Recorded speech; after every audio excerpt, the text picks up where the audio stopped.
Today we have Summer Summers interviewing William Carmaker, a working factory man himself, and the Henry J. Kaiser. Back to you, Summer Summers. I'm here with... Hello, children. I am Henry J. Kaiser. What separates Kaiser ships from the rest of the competition?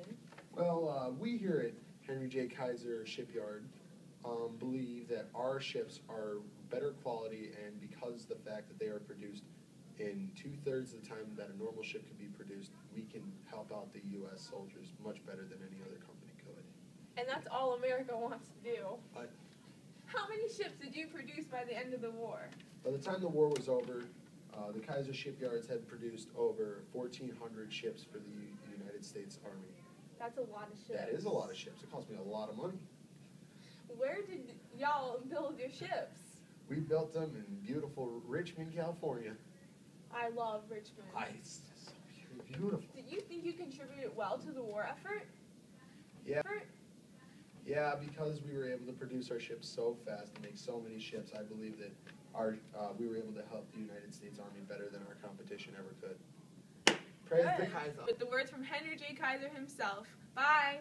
Bye.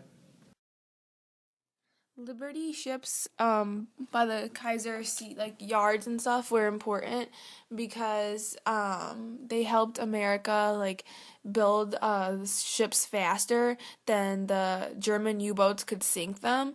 So it helped the United States be successful and be better than its opponent, which was ultimately the key in war.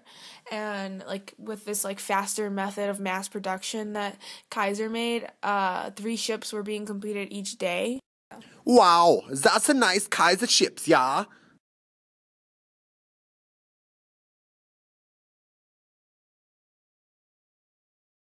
I'm William J. Carmaker. I'm here with William J. Carmaker, our very own factory worker for Jeep during the times of the factory conversions. How are you? I'm very good.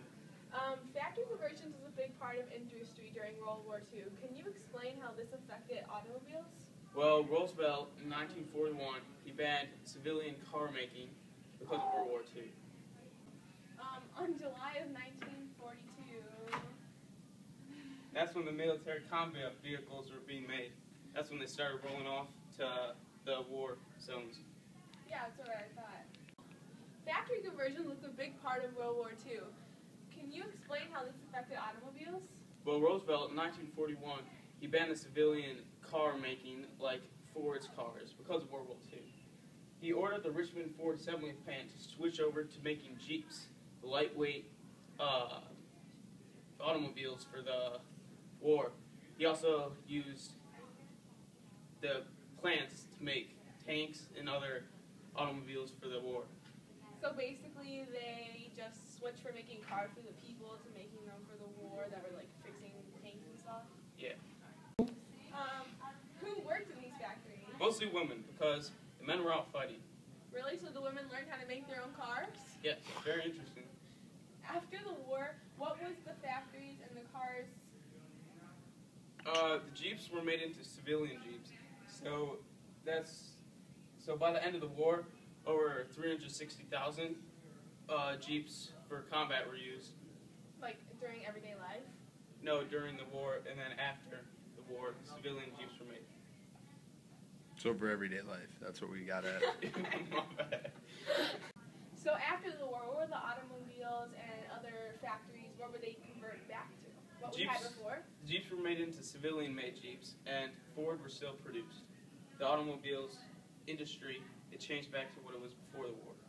And didn't that cause a lot of change in employment? Now that they didn't need so many people to be working in the factories, that a lot of people lost their job? Yes, it did. Did you lose your job? No. Good. Well, there you have it. I'm here with William J. Carmaker. William J. Carmaker.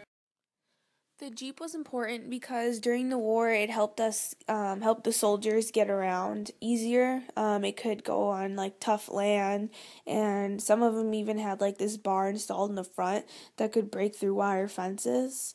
And also the Jeeps, they were so commonly used in the war that the German soldiers began to believe that each American soldier was issued their own Jeep. Was said by Eisenhower to be one of the 3 primary tools that helped win the war.